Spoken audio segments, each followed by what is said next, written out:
నాయకులు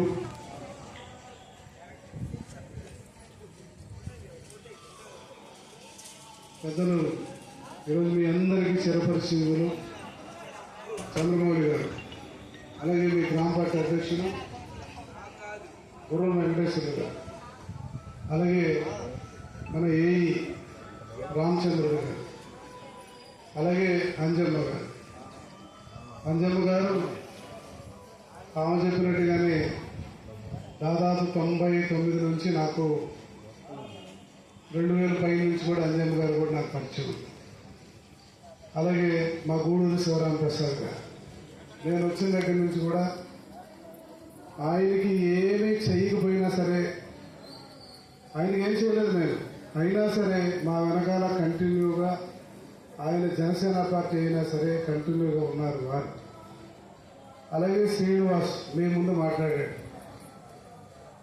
మీరు గమనించినట్టుగా అయితే దాదాపుగా నేను ఈ ఊరికి కొత్త అని, నాకు ఇక్కడ ఎవరో తెలియదని, చాలామంది బంధువులు ఎవరో లేరని ఇలా మాట్లాడిన వాళ్ళు కూడా ఉన్నారు.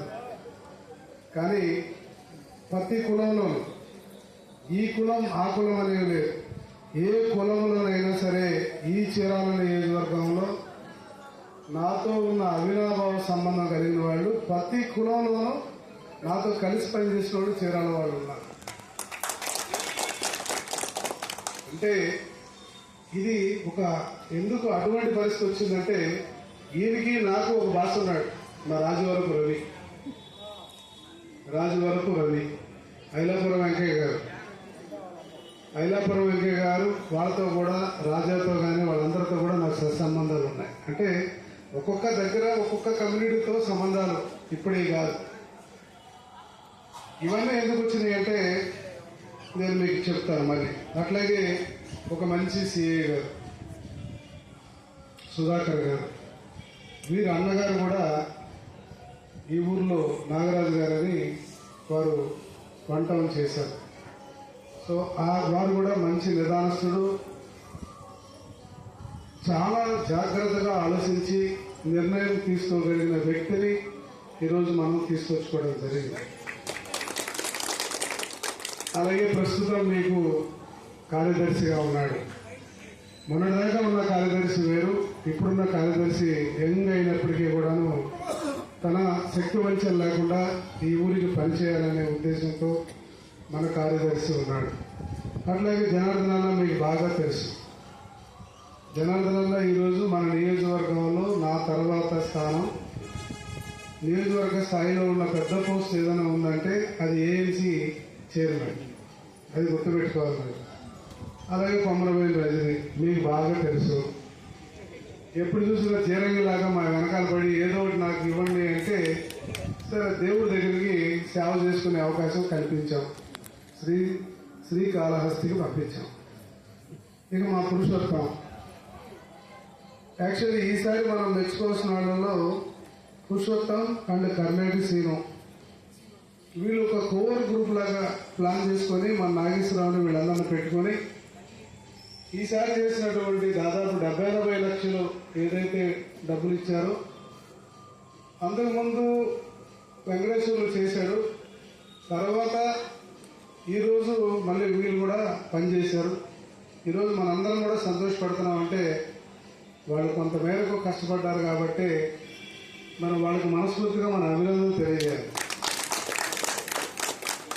అలాగే ఈ ఊరు గురించి మనం ఒకసారి ఆలోచిస్తే, ఇప్పుడు గౌస్ మాట్లాడాడు, ఇక్కడ ముత్తారు ఉన్నాడు, చాలామంది అన్ని కులాల వాళ్ళు ఉన్నారు, అటు క్రిస్టియన్స్ ఉన్నారు, అందరూ ఉన్నారు. ఇక్కడ మనం ఆలోచించాల్సిన విషయం ఏంటంటే, ఇందాక మా శ్రీను మాట్లాడినట్టు ఒక నాయకుడిని విమర్శించడం కాదు, ఆ నాయకుడి దగ్గర మీకు ఏ అవకాశాలు ఉన్నాయో అవి మీరు గమనించాలి. కాబట్టి ఇక్కడున్న మహిళమ్మ తల్లులకు, ఇక్కడ వచ్చినటువంటి ఈ యొక్క ఈపురిపాలెం గ్రామ పెద్దలు, మీ అందరికీ మనస్ఫూర్తిగా పేరు పేరున నేను నమస్కారాలు తెలియజేస్తున్నాను.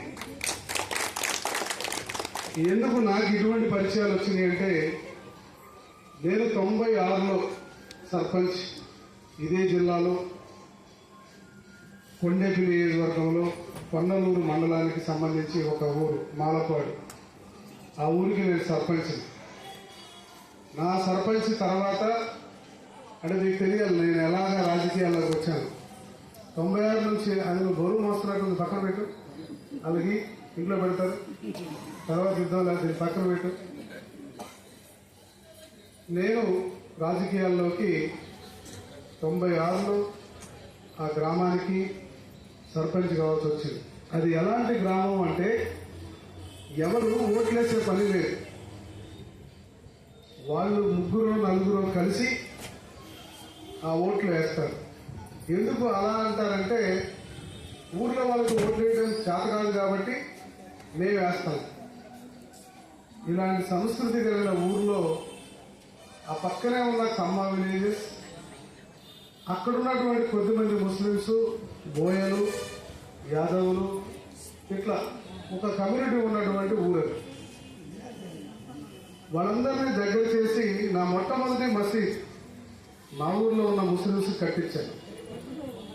నేను మొట్టమొదటి మసీదు మా ఊర్లో ఉన్న ముస్లిమ్స్ కట్టించాను. నాకు ఆ రోజు అవకాశం ఉంది. అట్లాగే చర్చెస్ అంటే ఎందుకంటే ఎక్కడ ఏ తత్వం లేదు మనకి. ఎవరు వచ్చారు ఎవరు అడిగితే వాళ్ళు సహాయం చేసేవాడిని.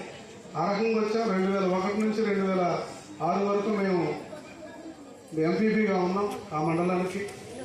ఆ తర్వాత ఈయన పోటీ చేసినప్పుడు జెడ్పీటీసీగా మా మిసెస్తో కూడా పోటీ చేయించారు. ఆ రోజు మేము చెప్పాం పార్టీకి, రాజశేఖర రెడ్డి గారి గవర్నమెంటు మనం గెలిసే పని లేదు అని చెబితే, నువ్వు ఈ మాట ఎక్కడన్నా మాట్లాడు కానీ ఇంకోసారి నా ముందు మాట్లాడొద్దు, ఎవరికి మాట్లాడొద్దు, గెలుస్తున్నామని చెప్పమన్నాడు. అట్లా ఆ రోజు పోటీ చేశాం. ఆ తర్వాత 2009 వేల కోట్లు అధిపతి. మనం ఒక బీసీ, మనం ఎంతున్నా మన బీసీలకు ఎంత బలం ఉంటుంది.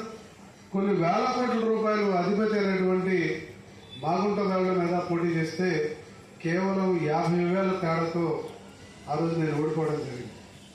దానికి కూడా కారణం ఒకటి ఉంది. చిరంజీవి పార్టీ పెట్టాడు.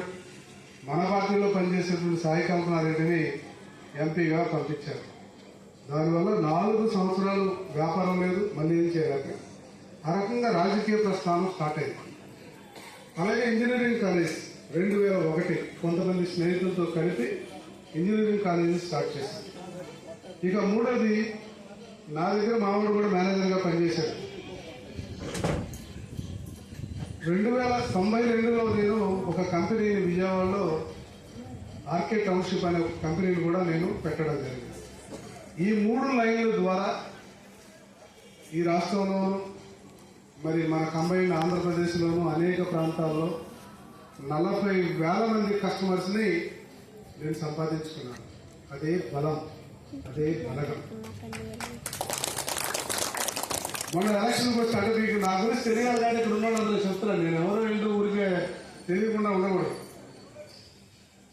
మొన్న ఎలక్షన్లో కూడా నేను ఎలక్షన్ చేయలేనని, డబ్బులు పెట్టలేమని రకరకాల నా ప్రత్యర్థులు ప్రచారాలు చేశారు. ఏ ఒక్క ప్రచారానికి వాళ్ళకి అవకాశం ఇవ్వాలి. నా కాలేజీలో ఉన్న జనం, నా కంపెనీలో ఉన్న జనం, ఈ ఊరు మొత్తం 3 రోజుల ముందు నేను చేసిన పనులని చేసి చాలా సైలెంట్గా ఉండగలిగాం. అంటే మీకు ఒకటే చెప్తున్నాను, కేవలం ఇది ఒకటి పెద్ద ఉన్నాడు వెళ్ళిపోయిందా మన సుబ్బారావు.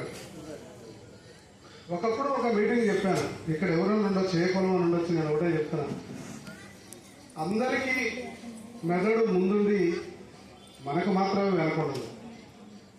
సో మెదడు అనేది అందరికీ వెనకాలే ఉంటుంది. సామర్థ్యం అనేది కూడా అందరికీ ఒక రకంగానే ఉంటుంది. ఇందాకంటే మనోడు చెప్పారు, చాలా పూర్వం ఇక్కడ చాలా పేదవాళ్ళుగా ఉన్నారని దాన్ని చెప్తున్నాను. సమాజంలో ఉన్న అందరికీ ఎన్ని అవకాశాలు ఉన్నాయో మనకి కూడా అన్ని అవకాశాలు ఉన్నాయి. మనం ఎదగడం ఎలా అనేది నేర్చుకోవాలి. అంతేగాని మన ఇండియా మెంటాలిటీ ఒక గాజు సీసాలో 4 కప్పలు వేస్తే వాటిని బయటికి రావడం ఈజీ, కానీ ఒక కప్ప పైకి వెళ్తుంటే మిగతా కప్ప దాని కాలు కొట్టుకొని పీకుతా ఉంటాయి. ఇది మనస్తత్వం. ఇది మీరు గుర్తుపెట్టుకోవాలి. కాబట్టి మనం ఎదగాలి. అదే లక్ష్యంతో నేను ముందుకు వచ్చాను. మేము కూడా పని చేయగలం, మేము కూడా